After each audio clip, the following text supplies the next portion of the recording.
Bismillahirrahmanirrahim. Assalamualaikum warahmatullahi wabarakatuh. Alhamdulillahirrahmanirrahim. Anak-anakku yang Bu Guru cintai karena Allah. Alhamdulillah, pagi hari ini kita bisa bersama-sama kembali ya. Baik, anak-anak, untuk kegiatan kita pagi hari ini kita akan masuk di tema 2, subtema 3. Nanti kita masuk di pembelajaran 3 dan 4. Oke. Apa tahu tujuan pembelajaran kita hari ini? Yang pertama, anak-anak akan memahami upaya pelestarian tumbuhan dan hewan. Selanjutnya, kita juga akan mencari informasi penting menjadi paragraf baru dan menyajikannya dalam bentuk peta pikiran. Selanjutnya, mengenal wujud kesejahteraan masyarakat dan keberagaman. Baik, upaya pelestarian hewan dan tumbuhan. Jadi, kenapa hewan dan tumbuhan ini harus kita lestarikan, anak? Supaya tidak apa ya, pasti tidak punah ya. Jadi, tumbuhan dan hewan itu dapat dilestarikan melalui 2 cara. Apa saja? Yang pertama itu adalah melalui dengan in situ. Apa toh in situ itu? In situ itu adalah pelestarian makhluk hidup yang dilakukan di habitat aslinya.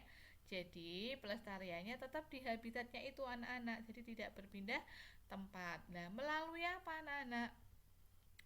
Bisa melalui taman nasional ataupun cagar alam, suaka marga satwa, hutan lindung maupun taman laut. Jadi habitatnya masih sama. Jadi selanjutnya itu yang kedua itu adalah pelestarian ex situ. Apa itu pelestarian ex situ? Yaitu pelestarian tumbuhan dan hewan yang dilakukan di luar habitat aslinya. Jadi kalau X itu kan di luar, berarti dia pelestariannya di mana? Pelestariannya dilakukan di luar habitatnya. Kenapa, anak-anak? Karena disebabkan kenapa harus di luar, barangkali ini penyebabnya karena habitat aslinya apa? Sudah hilang. Misalnya apa? Tumbuhan dan hewan yang dipelihara di kebun botani itu ya. Oke. Terus apa atau usaha apa yang bisa kita lakukan dalam melestarikan tumbuhan dan hewan? Yang pertama apa, anak? Kenali dulu hewan dan tumbuhan di wilayahmu. Jadi kalau ada di sekitar kita, karena kita juga di gunung, nah itu kan pasti ada hewan-hewan dan tumbuhan yang sudah hampir punah ya di gunung itu ya, anak-anak lah. Jadi itu kita kenali dulu. Kemudian kunjungi alam bebas dan kawasan konservasi alam. Nah, setelah kita mengenal, kita kunjungi alam bebas dan konservasi alam. Jadikan lingkungan rumah ramah terhadap tumbuhan dan satwa. Itu cara pelestariannya. Kemudian apa, anak-anak? Membatasi penggunaan pestisida. Tidak berburu hewan langka, itu nggak boleh ya, berburu hewan langka ya. Hindari benda-benda dari tumbuhan dan hewan langka. Dan yang pasti yang bisa kita lakukan itu adalah apa, anak-anak? Melakukan penghijauan dan reboisasi. Apalagi kalau kita tinggal di gunung, ini harus kita sebagai generasi muda itu harus pintar ya. Kita harus bisa melakukan apa? Penghijauan ataupun reboisasi. Biar apa? Hutan kita tidak gundul gitu ya. Baik, selanjutnya kita akan belajar tentang bagaimanakah kita akan mengembangkan informasi penting menjadi sebuah paragraf baru ya. Jadi kalau pada pertemuan yang lalu anak-anak sudah bisa mendapatkan informasi penting. Untuk mendapatkan informasi penting itu anak dapat ditemukan melalui apa? Melalui pertanyaan menggunakan kata adik simba. Gitu ya. Apa, di mana, siapa, bagaimana, mengapa. Nah, itu mengajukan pertanyaan dulu. Setelah itu, setelah ada jawabannya tadi, baru kita susun apa? Susun paragraf baru. Jadi pertanyaan-pertanyaan yang sudah ketemu jawabannya tadi kita gabungkan, kita menjadi suatu paragraf baru. Jangan lupa ketika kita akan menyusun, maka kita harus memperhatikan apa?